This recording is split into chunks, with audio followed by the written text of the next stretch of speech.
I am Geoff Eido. This is Lunacy, where we discern the sacred from the insane and admit that whether we like it or not, we are all profoundly affected by the cycles of the moon.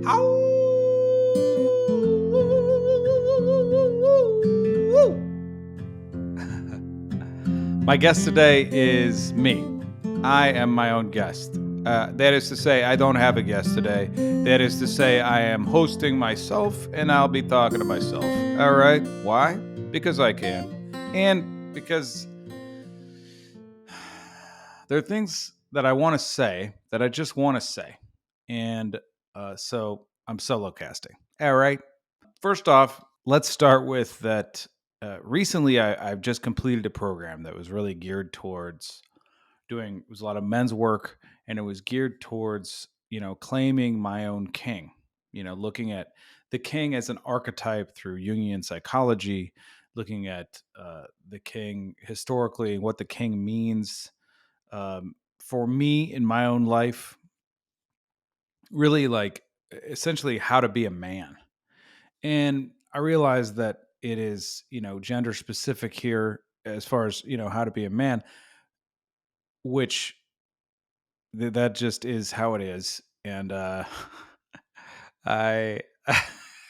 the whole gender debacle, you know what I mean? It's got me I don't know what to say. However you want to be is cool with me. You can do what you do. This is about being a man versus being a woman.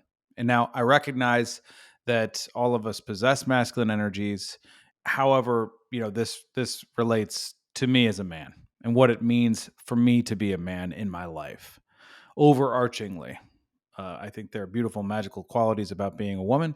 And by the way, I'm sure a lot of what I have to say translates to being a queen in your own queendom and a queen of your own life, so to speak, if you are a woman, a ruler, a master of your own life, as it were.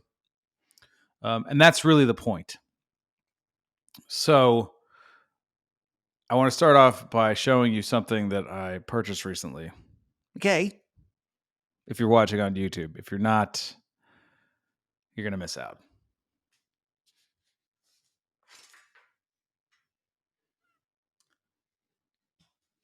This is my sword. I bought this sword. It's a battle ready sword. I got it on Etsy, if you must know. And it seemed really important to me at the time. Granted, I had just completed an ayahuasca journey. You're not supposed to make big decisions right after doing an ayahuasca journey. I didn't feel like this was a big decision. I felt like it was a pretty small decision. I ordered this sword. Why did I order this sword? Obviously, so I could chop people's heads off. All right, everybody? So it's a good thing you're watching and you're not here in person because you might get decapitated by my sword.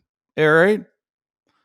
No, that's not why I bought the sword. I bought the sword for the symbology of the sword, that it is an ancient weapon, that it is a weapon that my ancestors wielded, and arguably your ancestors wielded as well, depending on from whence you came, from where you come. This is a tool of war. It's a weapon of hunting. It's a weapon. It is also a deterrent. Like it's a big time deterrent. You most of the time, I think, I imagine anyway, in ancient times when people were actually walking around with swords, they didn't have to use them because they had them. So nobody really wants to get into a sword fight. People generally want to talk it out unless it's, elevated because somebody's going to die. And even though you're confident in your sword skills, you might mess it up. You know what I'm saying? The other kid could get lucky. But I bought this sword. I bought this sword to remind myself of what it means for me to be a king. And so I want to dive into that a little bit. What does it mean to be a king? For me, and for a lot of us, being a king means that I am fully responsible for my own life. And also that I am a generous and benevolent force in the world. Now, you might be thinking of kings of old, who murdered a bunch of people and etc. Did some bad things, some nasty things. That's accurate. Historically speaking, that happened. There were also some really great kings, some really good kings that did really good things for people. Um, I mean this in terms of the metaphor of being a king and what it means to be a king of one's own life, of one's own reality. And so for me, having this sword is a great physical representation of that. It's a way for me to make declarations on who I am and how it is that I want to be in the world. It's a way for me to engage with myself before I'm going to do some kind of a challenge. You know, whether it's having a challenging conversation with somebody, whether it's going on stage to perform music or to speak to people. You know, it's a great way for me to connect to that energy in myself. Having a sword helps me to integrate that energy and connect to that ancient spirit, that warrior spirit, that king spirit. The king for me is is very much a symbol of being a generous and benevolent force in the world. The king that I speak of is a king whose main job is to deliver blessings to people and to help them resolve issues if they are asking for help. And how do I embody that? The king for me is being of service, being of the utmost service, and accepting my true potential, whatever that is, and also accepting how it is anyway. The way that reality actually exists right here and now, as flawed and messed up as it may seem, as many things as are missing, as many ways in which we might be going in the opposite direction that we need to be going, just how it is right now, full acceptance. That is being king. How do I fully own what is in front of me and my reality as I see it before me? And how do I fully embrace this benevolent force, this fatherly, compassionate love? Because the king, in my view, is one who is fully compassionate and understanding. He has seen it all. He's done it all. Okay, he's been through the wars. He's been through all kinds of betrayals in his life. He's been nearly assassinated, right? He's had to suffer the slings and arrows of outrageous fortune. He has had to go through trials and tribulations. He has been the lover. He has been the magician. He, has certainly been the warrior in his life. He's had to fight for what he believed was right and not back down and inspire others to follow him so that he can serve them. I bring all of this up because I am not a king. Not yet. I'm not a king. I am not King Geoff. I am maybe Prince Geoff at this point. I seek to embrace my king and I work on becoming my king as much as I can. But also, so much of becoming king is about recognizing where I am not being that way, where I'm eschewing responsibility, where I am acting like a boy, where I am, just wanting to escape and get out of the box of being responsible for life, where I'm not owning up to my full authority as a man, as a human being, as the writer of my own story. So I'm aware of that. I'm on my way. Okay. I'm a king in training, but I don't feel as though I've fully arrived. And I think that there will be a distinct difference when I have fully gotten there. Much of being king for me and this journey that I just completed has been a lot about recognizing the mother wound, right? The mother wound is the need for validation, right? The need for mom to say, "Good job, son. That's great. Really good job. Way to go." And typically, for sure, actually, all of us have this wound. No matter how great our mother was, I happen to feel that I got super lucky with the mom thing. I love my mom. She gave me a lot of freedom as a young man. She never pushed me to go in a certain direction. She never offered a ton of judgment my way. She continues to be a loving and supportive influence in my life. We have great conversations about spirituality and politics and I feel very fortunate. I love you, Mom. Even so, there's a big mother wound for me. There is a big need for validation that shows up in what I do as a human being. I host this podcast. I am a performer, an entertainer, a host of things. I'm a musician. I do comedy. So I'm an actor. I'm a writer. Um, all of these things are dependent somewhat on the validation of others, but really that's not it. It appears as though they are dependent upon the validation of others. Really, they are dependent on my full commitment as a man to what it is that I'm up to. And there's a big distinction there and a big trap. The distinction is that if I am fully committed to what I am committed to, regardless of what anybody thinks of me, just because I have chosen it as my mission, I have declared this is what I'm doing. I'm going to perform this song right now. I'm going to give this speech, this talk. I'm going to communicate with this person. I'm going to stand my ground on this issue because I am choosing that as my mission, because it aligns with my values and my beliefs and what I really feel called to do in this life. It resonates with my intuition and my instinct as the man that I am. Now, of course, there's some faith and belief in that because I'm trusting that I am called to do something in this life. And I do firmly believe that. I feel it in my toes that I am called to be a certain way, a certain man, a certain example, a certain contribution in this life, which is why I'm drawn to the things that I am drawn to. Because I feel like those are the gifts that I have to give. And that is the natural acumen that I have in this life, the inherent capacity that I have, the genetic result that I have acquired from my ancestors and my soul and my upbringing and whatever, however you want to look at it. Okay. I feel like I'm cut out to do certain things here. And I choose to do those things that are in alignment with who I am as a man.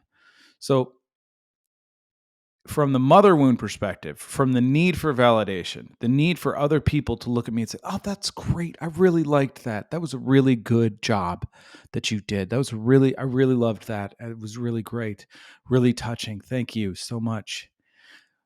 There's two ways to look at that. First of all, there's the way to look at it from my mother wound, where I'm like, oh my God, thank you. This is exactly why I did this. This is why I get up on stage. This is why I bust out the lights and fix my hair up and, you know, whatever. You know, this is why I make all of the effort to perform, to put myself out there so that I can get the validation. That is very much serving the mother wound, although it is a uh, unfillable hole. It will never be filled. There will never be enough validation from that mother wound perspective, right? Then there's a side of somebody giving me validation like that. Oh, that was really great. Good job. That's really great. Good job. That pulls me back into that wound when I have left it, particularly when you performed something really great. Like when you've done a really good job as an actor on stage, you know, sometimes you'll finish a show and you'll be like, wow, I left the building. There was something going on there. I was so present and in the moment. It was amazing. And I just felt like I was channeling this character from these words that this writer wrote. And I really just feel like I nailed it. And then people come up to you and they're like, wow, that was really amazing. What happened? And I can't tell them what happened because I don't know what happened. I just completely got out of the way. But I'm also receiving all of this validation. So there's one way to stand and just saying, okay, yes, I performed that well. I nailed that show tonight. I did a really great job and I see that. And I really hope that I can get back there, you know, tomorrow night or the next time. There's a way of owning it in a way also that doesn't really give myself credit. Yeah, I was able to get myself out of the way so much so that I was able to fully serve the script, so that I was fully able to serve the story that was that that I'm trying to tell, that the writer is trying to tell, that this crew of people, this family, this cast is trying to tell, which is one of the many reasons I love acting and I love plays and I love the theater. because it really creates that force. We're all after one thing. We want to deliver a message to people so that they are enlivened and enlightened and entertained in some ways. So then there's also the tendency for me to be pulled and dragged back into that mother wound. Oh, I need that validation. I need to go back there. So I'm going to listen to that. I'm going to look for more.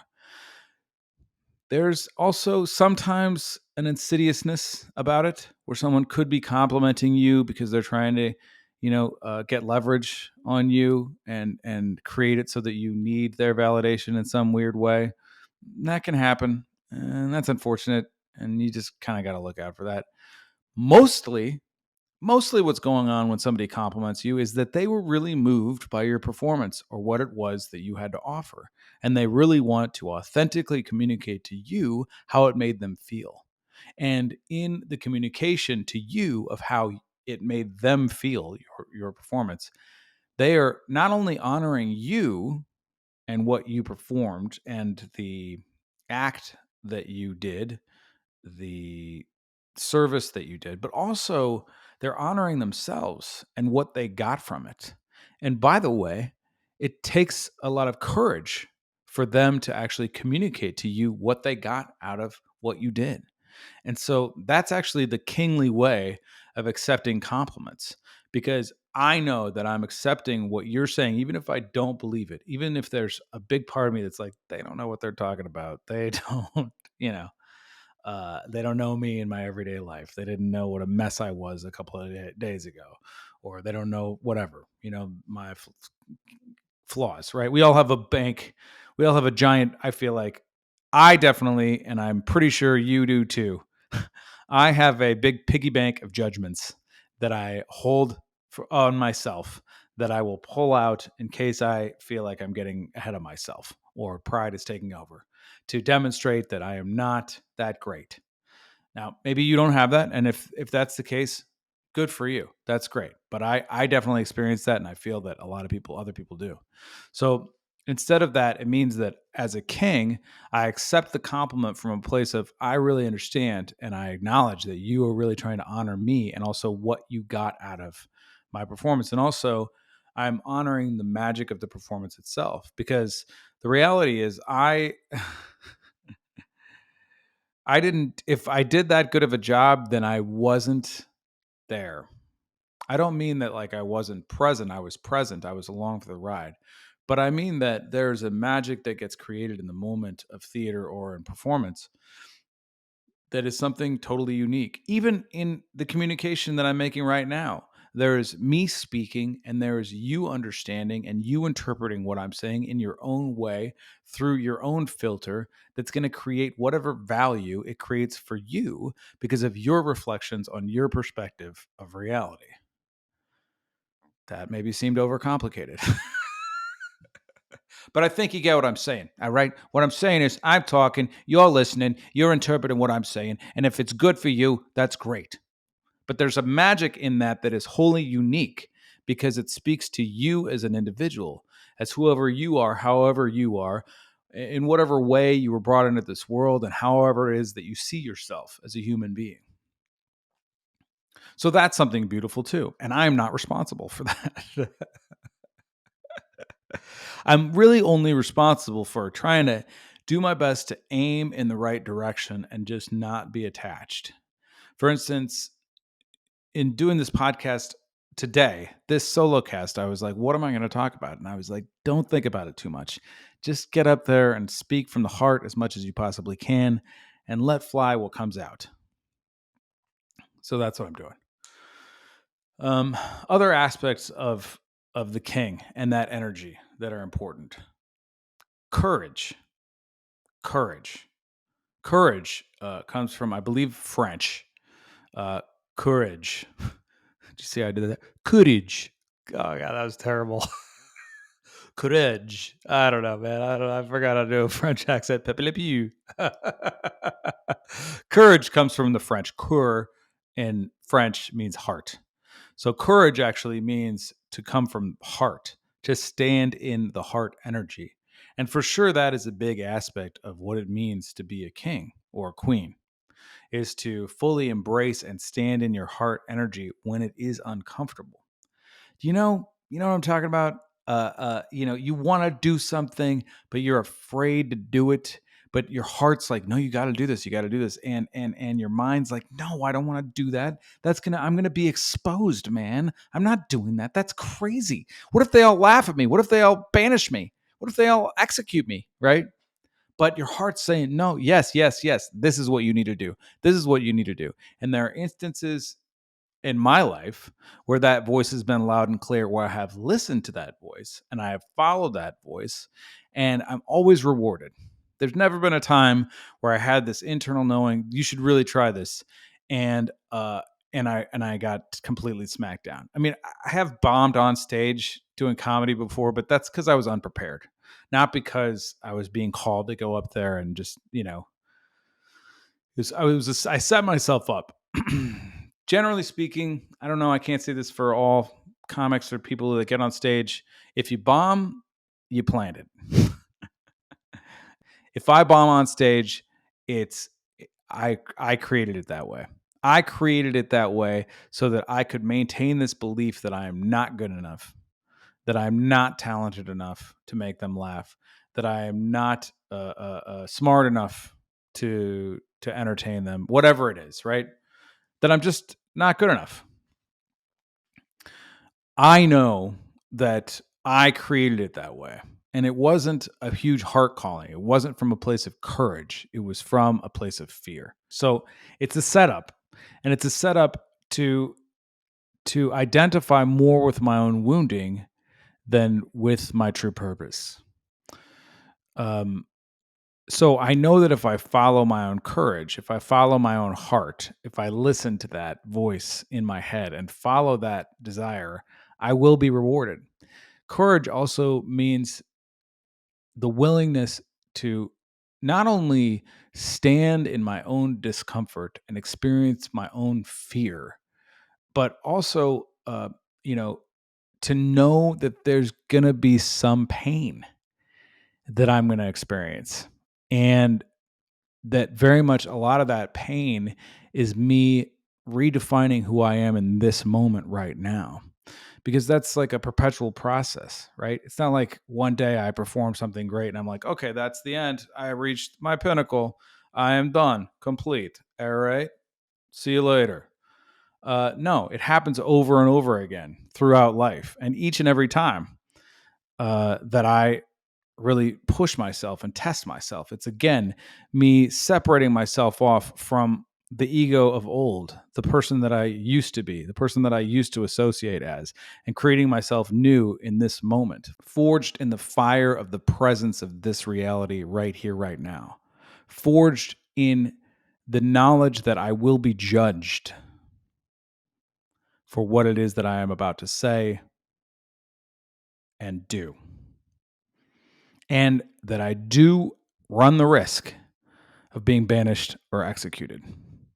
I mention these two fears because I fundamentally believe that those are our biggest fears as human beings from old tribal days. We all have some memory or something or some idea from ever and on ago that we would be banished or executed for saying something or doing something in our tribe or in our peer group that would get us in huge trouble. Now, the execution thing is not very real in today's society. You really got to murder somebody or something to get executed. Or, you live in a, crazy country with crazy politics and you could get executed. That's for sure a valid actual fear. But most places in the world today, it's very safe. You're not going to get executed for what you have to say. Most places. Not all places. Just most places. Being banished, however, that happens all the time. That happens all the time. You get canceled for something you said that was inappropriate or taken the wrong way. You also banish parts of yourself. That happens all the time. And what do I mean by that? There's this whole IFS, internal family systems, which I'm no expert on. I actually know very little about. So what I'm going to say is a bit like, playing with throwing stars and not being a ninja. But I'm going to say it anyway. There are parts of ourselves that we banish because either they failed or they got in the way or there was a negative judgment that got put on them. There's parts of myself that I have banished. An example of when I was personally banished. I was 13 and I was at my cabin. We were at our lake house in Iowa, Okoboji, Iowa. And we're on our way home from dinner or something like that. My dad had had a couple of drinks, maybe a few drinks. We're boating home, and we get to the dock, and this all of a sudden this like fisherman shows up behind us, and it's I think like 7 o'clock. It was like dusk, like evening, and the fisherman was really mad. He was like, you ran over my lure when you were coming back, which, my dad got pretty close to his boat. And he was like, that's like a $15 lure. It's gone now. It's broken. And my dad got really mad at the guy and started yelling at him and was like, got really mad and like threw a $20 bill at him. God, I don't want to tell this story.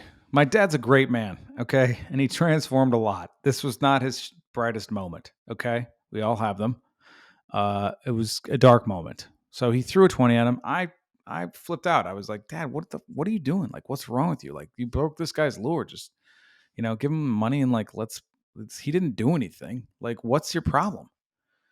And I will say, like, given the history of violence in my family on my father's side, uh, he did me a huge service by not freaking out on me for freaking out on him. That was for sure a generational leap in the household that he grew up in.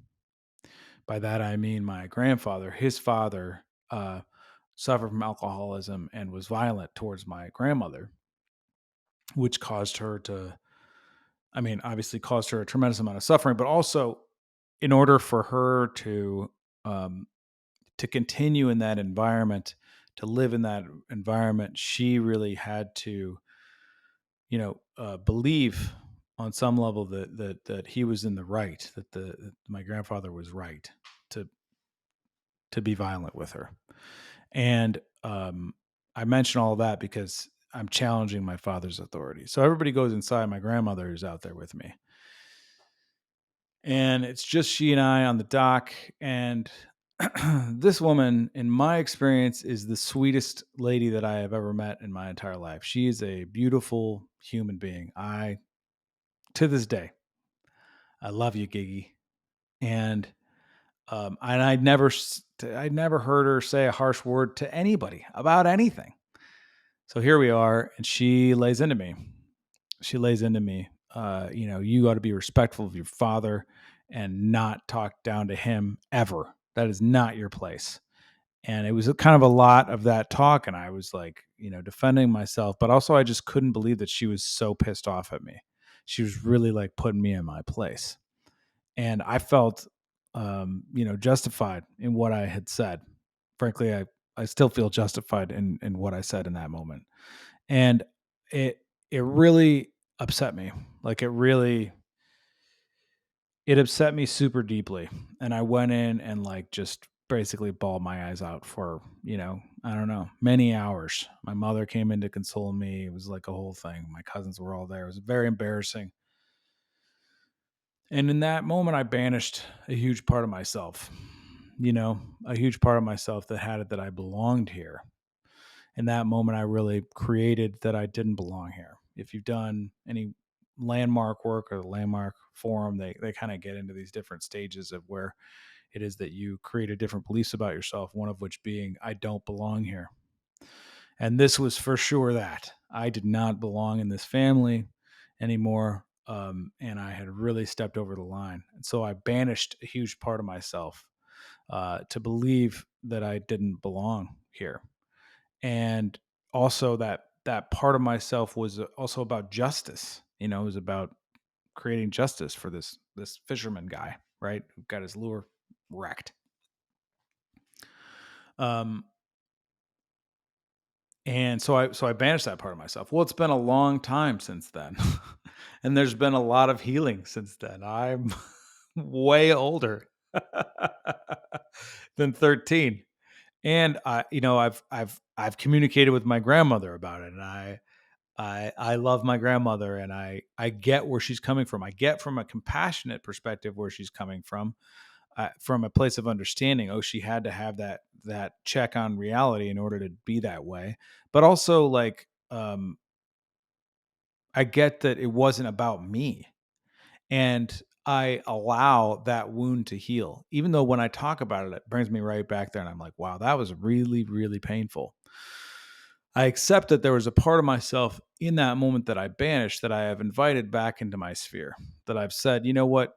Come on back, Geoff, little Geoff. You got this. Here we are. We're all grown up now. We're safe and we can fight for whatever it is that we want to fight for and do what we know is right. And also be aware that people are going to have their opinions. So I've invited that banished part of myself back into my sphere, the Justice Geoff. The little boy who like felt like he really did belong. That part of myself is invited back in so that I can feel also that I belong to my community, that I belong to this community, that I belong to my family, that I belong to, the greater population at large. So I say that like banishment is also real on that level. We are constantly banishing ourselves and parts of ourselves from our own reality.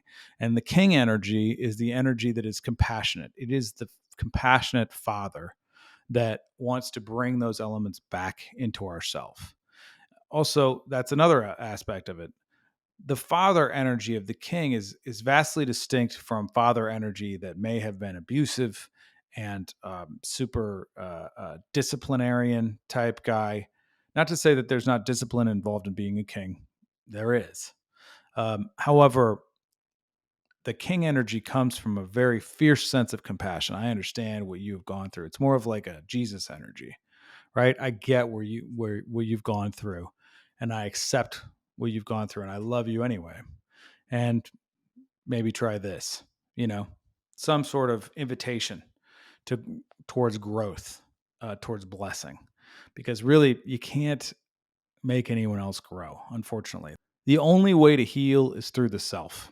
No one else can heal you. Nobody else can heal you. Doctors can create situations that allow you to heal, that allow your body to heal. Medicine people can create situations that allow you to heal. But ultimately, it's my job to do the healing. I have to be in charge of my own healing if I actually want it to occur. And if I'm not, it's not going to happen. It just won't. Unfortunately, that's just how it goes. The other thing about being a king, the king bestows blessings on people and is also responsible for fertility and making sure that life continues in a good way, that there's fertile ground, that there's creative ground. And that doesn't necessarily just mean, children and offspring. It also means projects and ideas and things that you want to accomplish. Embracing that king like energy creates a fertile ground with which I can create and expand myself and what it is that I'm up to and what it is that I'm creating in the world.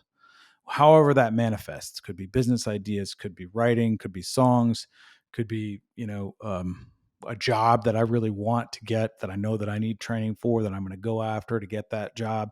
It could be anything that you want to create, that you really feel called in your heart to create.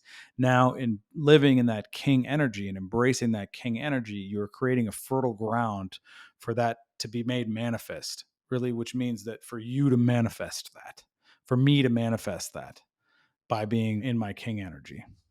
The other thing that's important about being king is determining what values I hold dear, because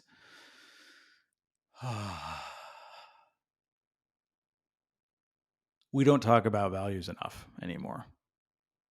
It used to be something we talked about a lot. And maybe not. Maybe that's not even true. I don't know. But it's important.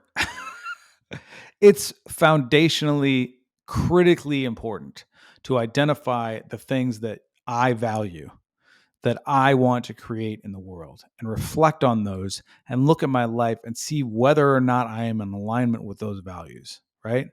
So, could be freedom, feeling fully free, could be truth, feeling just, that I'm going to speak my truth and be my most authentic self, could be compassion, that I'm going to have compassion for myself and for everybody around me, and I'm going to act from that place. Could be love. Could be that I'm just going to do my best to be loving. Could be justice, that I'm going to create fairness in the world, that I'm going to help to manifest karma in a positive way for people so that transformation happens and justice is served and bullshit does not prevail and evil does not rule. Justice.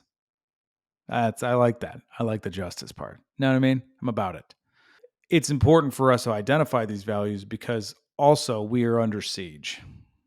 I don't mean that in like a flippant way. I mean it in a very real way. We are under siege. Our our values are not addressed. They're not discussed. They're not being talked about. A lot of what we're being fed is fear in the media, etc. I don't mean that as like a conspiracy thing. That's just what sells. What sells is fear. We like to be scared. We like horror movies. Uh, so fear is what sells. And so we're under siege because we're constantly being fed some semblance of an idea that it's not safe for me to totally express myself. It's not safe for me to go outside.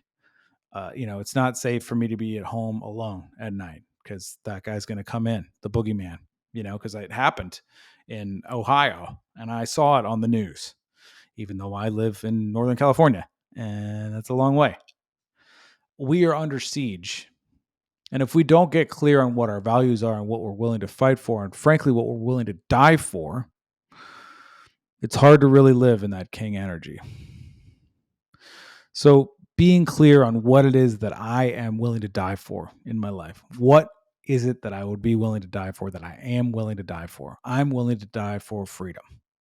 I'm willing to die for freedom, for my freedom and the freedom of those around me. And if I feel that someone is threatening that freedom and there's something that I can do about it, I will do it. Mostly with my voice. Hopefully, I don't have to, use my sword. Okay. But I will if I have to. Mostly with my voice.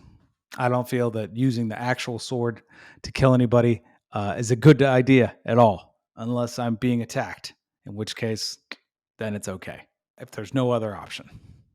But mostly, if I am convicted, if that is to say, sounds like I just went to prison.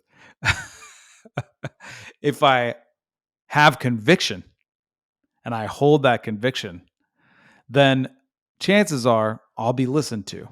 I will be accepted and appreciated for what I had to communicate. Not always, and it might take enrolling others and getting other people to back me up on what it is that I'm fighting for. But if I'm really coming from my truth, chances are much greater that I will prevail. So freedom is something I'm willing to die for. This planet is something I'm willing to die for. Really rearranging how it is that I connect to this planet, how it is that resources are being utilized, and how it is that rainforests are being demolished. I'm willing to die for that.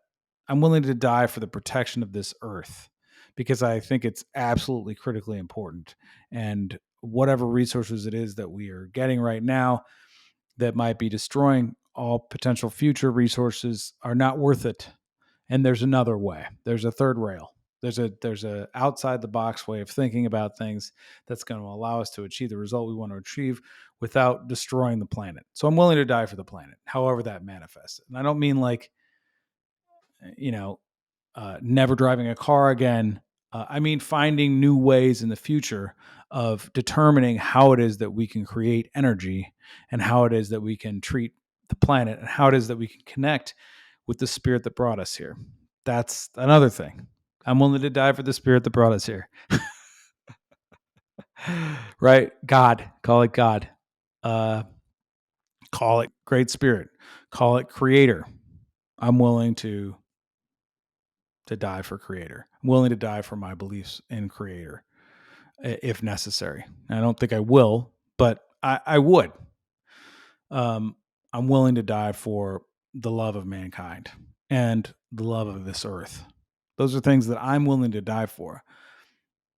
Now, I'm sure that you have your own set of things that you are willing to die for. And I find it supremely valuable to identify those things and really put them somewhere that you can see them and consider, am I lining up with these values in the choice that I'm about to make, in the decision that I'm going to make, especially when it's a big one and especially when it's a small one also, because the small decisions actually oftentimes matter much more than the big decisions, because making the wrong small choice will lead you off the path to getting to the big choice that would really have you grow in an exponential way. That's my personal experience, and it rings true for me.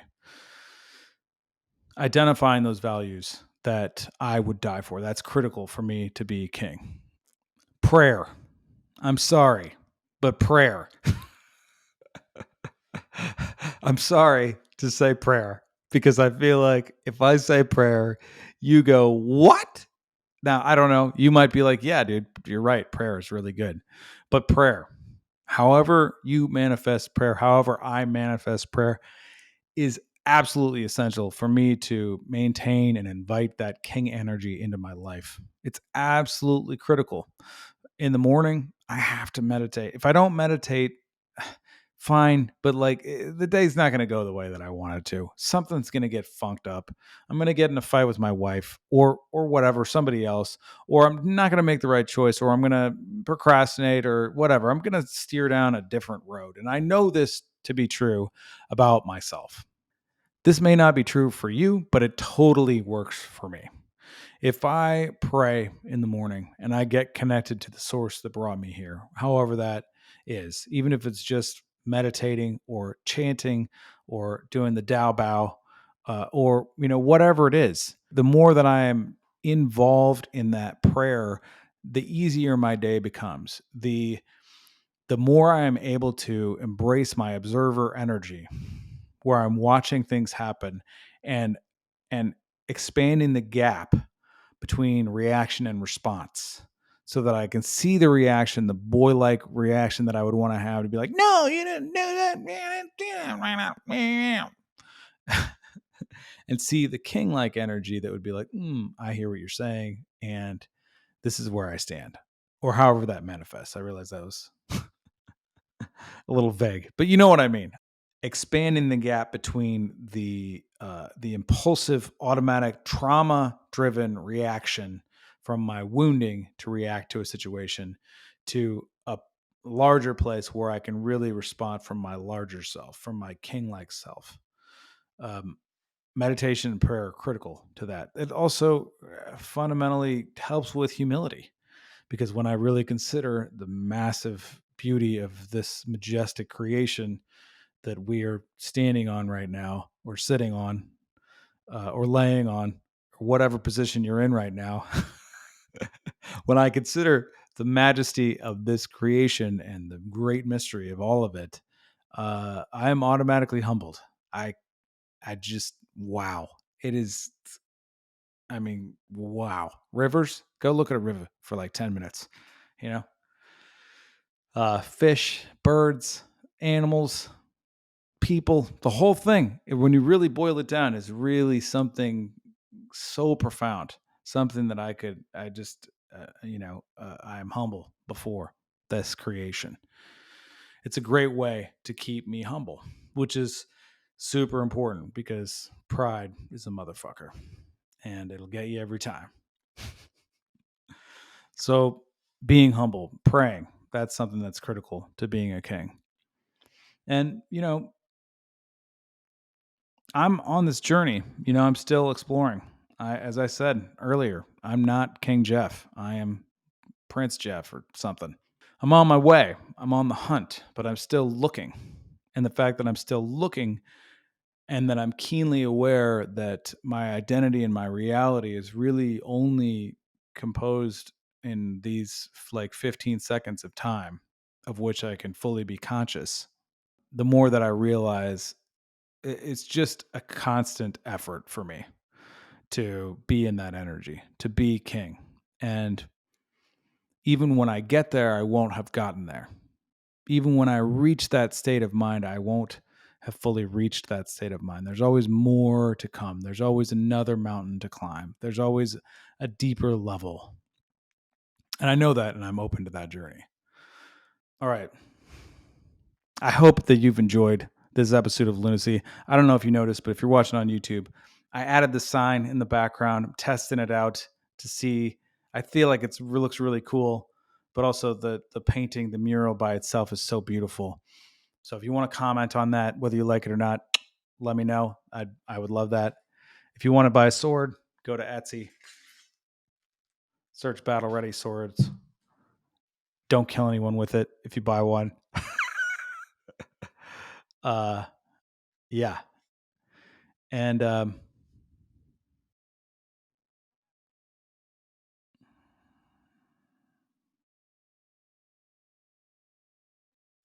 yeah. There's a lot of changes that are coming soon. We're really trying to expand our reach, expand our marketability, expand our partnerships. If you're with a company that might be interested in partnering with Lunacy to have me say something great about your company, provided that our values align, I'd love to talk to you. Also, if you want to support this podcast directly, that's super helpful. Go to patreon.com/Lunacy podcast. In the meantime, I love you so much. Thank you for listening. I really, really appreciate that you would tune in and hear me. And it really means a lot to me. And may we all reach our own king, our own queen together. Much love.